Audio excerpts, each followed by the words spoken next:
अस्सलाम वालेकुम वरहमतुल्लाहि वबरकातुहू। आप सबों के लिए बहुत बहुत दुआएं। खुदा पाक सलामत रखे, खुश रखे, आबाद रखे। बात करते हैं मेवा की। एक बार की बात है, छोटी सी कहानी सुनाते हैं।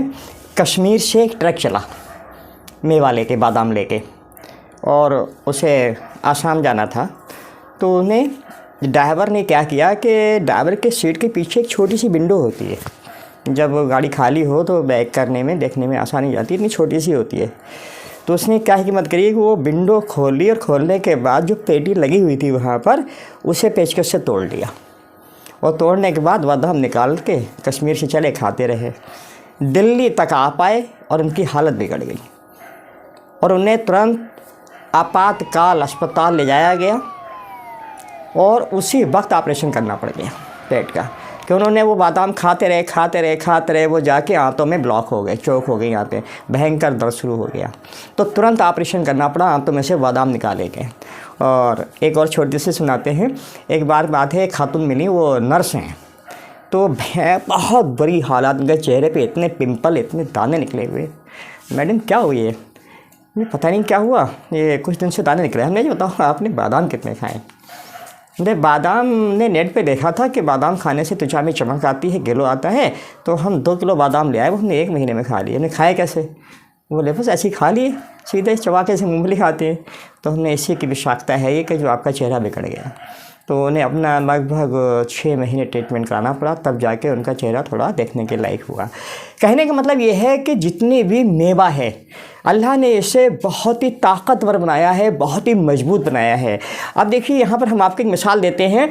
अमरूद है, अमरूद का जो कवच है वो इतना नाजुक है कि चींटी अमरूद खा लेती हैं। चींटी, चींटे, कीड़े, पतंगे, सुड़ी, है ना, जो बहुत नाजुक कीड़े हैं वो भी अमरूद खा लेते हैं। और चिड़ियाँ तो खाती हैं, तोता तो खूब खाता है, और बाकी जितने भी जीव जंतु हैं सब अमरूद खा सकते हैं, क्योंकि वो हाजिम है, वो कोई भी खा सकता है, सबके लिए है। तो उसे अल्लाह ने इतना हल्का बनाया है कि कोई भी खा ले, पेड़ में लगे लगे खा लेते हैं। लेकिन काजू है ना, तो जो हमें इतना बड़ा काजू मिलता है, ये इतना बड़ा नहीं होता है। इस काजू के ऊपर जैसे बादाम पे एक लेयर होती है ना, ऐसे एक लेयर होती है। इसके ऊपर फिर एक जेली होती है, जेली की लेयर होती है, गोंद होता है तेजाब का। अगर उसे छू ले तो वो तुरंत जला देता है, इतना हार्ड होता है। उसके ऊपर फिर एक कवच फल होता है काजू का। उसके ऊपर जब ये लगता है पेड़ में तो फूल वगैरह होता है, फिर एक कवच और होता है। इसमें जाके कुदरत ने से कैद किया हुआ। क्यों? कि इसे इंसान के अलावा कोई ना खाए, क्योंकि इंसान को अल्लाह ने अक्ल सलीम दी है, समझने की सलाहियत दी है। और इस मेवा को उसे तरकीब से खाना है, सीधा नहीं खाना है। और अगर सीधा कोई भी जीव खा लेगा तो बीमार हो जाएगा। इसलिए अल्लाह ने उसे इतना सेफ कर दिया कि कोई भी उसे ना खा सके। और ऐसे बादाम का है फल, वही बहुत बड़ा होता है और बहुत सुरक्षित होता है, उस तक कोई भी चिड़िया कुछ नहीं पहुँच सकते हैं। और ऐसे नारियल है, देखिए पहले उसके ऊपर इतनी मोटी एक लेयर होती है, उसके ऊपर फिर एक जो जाल होता है कि बंदर भी चाहे तो उसे खा ले तो उसे खा नहीं पाएगा, उस तक पहुंच नहीं सकता है। क्योंकि ये ताकतवर चीज़ें हैं, इन्हें हिकमत से खाया जाएगा, तरकीब से खाया जाएगा, इसे सीधा नहीं खाया जाएगा। और अगर हम इन्हें सीधा खाते हैं, वो चाहे अखरोट हो, बादाम हो, पिस्ता हो, काजू हो, अंजीर हो, किशमिश हो, नारियल हो, इन्हें हम सीधा नहीं खाएंगे। और सीधा खाएंगे तो बहुत नुकसान होने की संभावना है। एक बार एक खातून मिली तो बहुत खुजली, और खुजली क्या, जहाँ खुजना है ना मतलब दौड़े पड़ जाए, मोटे मोटे जैसे पित्ती उछलती है, जैसे मच्छर काट लेता है। क्या हुआ? पता नहीं, कहाँ खुजली बहुत हो गई। हमने तो कोई मेवा तो नहीं खा ली। हाँ, हमने अखरोट खाते हैं। हमने अखरोट कैसे खाते हैं? वैसे फोड़ के खा लेते हैं। हमने गलती मत करिएगा, अखरोट अगर आप सीधा खाते हैं तो त्वचा रोग हो सकता है। तो ऐसे जितनी भी मेवा है, इसे कभी भी सीधा नहीं खाना चाहिए। और बात चल रही है तो एक बात और बता दें, जो बादाम के ऊपर, बादाम की जो गिरी है उस पर जो एक कत्थई हल्का महीन छिलका होता है, ये गले के लिए बड़ा नुकसानदेह होता है। तो कभी भी बादाम में छिलके के नहीं खाना चाहिए, उसे छीला जाए। छीलने की तरकीब ये होती है कि बादाम को आप गर्म पानी में डाल दें, खौलते पानी में 1 मिनट के बाद उठाएं, वो छिलका अलग हो जाएगा, ऐसे ऐसे छुड़ा दें। और ऐसी जो मूंगफली के ऊपर, मूंगफली के दाने में जो एक लेयर होती है हल्की, वो भी गले को बहुत नुकसान देती है। तो इनकी ये लेयर को हटा के ही खाना चाहिए। तो बात आती है कि इन्हें कैसे खाया जाए। तो देखिए, जितनी भी मेवा है इसे कम से कम 4 से 6 घंटे, है ना, भिगो देना चाहिए, है ना। भिगोने के बाद इसकी तासीर बदल जाती है, क्योंकि जितनी भी मेवा होती है इसमें जो एलिमेंट हैं, जो पोषक तत्व हैं, वो ऑयल की शक्ल में होते हैं, तैलीय होते हैं।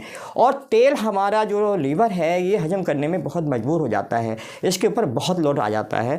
कभी भी मेवा खानी है तो आपने जब भिगो देना है तो भिगो के क्या होता है, जो ऑयल है वो पानी में चेंज हो जाता है। जब ये मेवा या कोई भी गिरी, कोई भी नट्स जो है जब पानी में भीगते हैं तो उसके अंदर जो ऑयल है वो ऑयल एक दूधनुमा पानी बदल जाता है। जैसे हम कच्चा नारियल खाते हैं, है ना, ताज़ा, जो भी सूखा नहीं होता है, तो देखिए उसके अंदर दूध नुमा पानी होता है और उसका बहुत से लोग दूध भी बनाते हैं, मिक्सी में ग्राइंड करते हैं तो दूध बन जाता है और बहुत पौष्टिक होता है और बहुत हाजिम होता है। ऐसे जितनी भी मेवा है सब में ऑयल होता है और भिगोने के बाद वो ऑयल ख़त्म हो जाता है और वो दूध बन जाता है और वो हमारे लिए बहुत हाजिम है। तो जब भी कोई मेवा खानी हो तो उसे पहले भिगो लें और भिगोने के बाद खाएं। ऐसे देखिए अंजीर है, अगर अंजीर आप सीधा खा लेते हैं, लोग कहते हैं गर्म होता है, बादाम गर्म नहीं होता है, बल्कि इनके अंदर जो ताकत है ना वो हमें नुकसान पहुंचा देती है। तो उसकी ताकत को माध्यम कर लेना चाहिए, उसे हाजम होने के लायक कर लेना चाहिए भिगोकर। तो अगर ज़्यादा अंजीर खा लेंगे तो पाइल्स हो जाएगी और बहुत गर्मी हो जाएगी, और अगर हम भिगो के खाते हैं तो गर्मी ख़त्म हो जाएगी।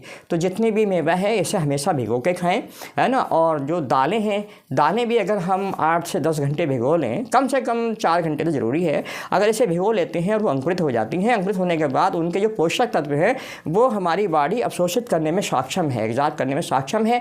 तो हमेशा दालें भिगो के खानी चाहिए। और ऐसे गेहूं के ऊपर भी बात आती है, गेहूं भी अगर हम 4 से 6 घंटे भिगो लेते हैं और उसके बाद उसे सुखा के फिर आटा बनवाते हैं तो वो हमारे लिए बहुत हाजिम हो जाता है। गेहूँ से जो हमें परेशानी होती है, जो हमारे अंदर रोग पैदा करता है, तो वो कभी भी नहीं करेगा। गेहूँ गलत नहीं है, हमारे खाने के तरीके गलत हैं। और जितने भी मेवा है सब हमारे लिए बहुत पौष्टिक है, लेकिन लिमिटेड खाना चाहिए। एक तो ये कभी भी इन चीज़ों को शाम को नहीं खाना चाहिए, है ना। जब शाम को हम खाएंगे उसके अंदर इतनी ताकत है और हम तो सो जाएंगे, वो ताकत कहाँ जाएगी, हमें नुकसान पहुँचाएगी। जब हम सुबह को ये चीज़ें खाते हैं तो इनकी जो ऊर्जा है ना वो दिन भर हम जितना भी काम करेंगे उसमें कन्वर्ट हो जाती है। ऊर्जा को कन्वर्ट होने का मौका दीजिए। हम जितना भी काम करते हैं, चाहे वो दिमागी काम हो चाहे शारीरिक हो, जब हम काम करेंगे तो वो ऊर्जा उसमें खर्च हो जाएगी। और हम शाम को अगर खाते हैं, रात को खाते हैं, हम सो जाएंगे, फिर वो ऊर्जा कहाँ जाएगी, हमें नुकसान ही पहुँचाएगी।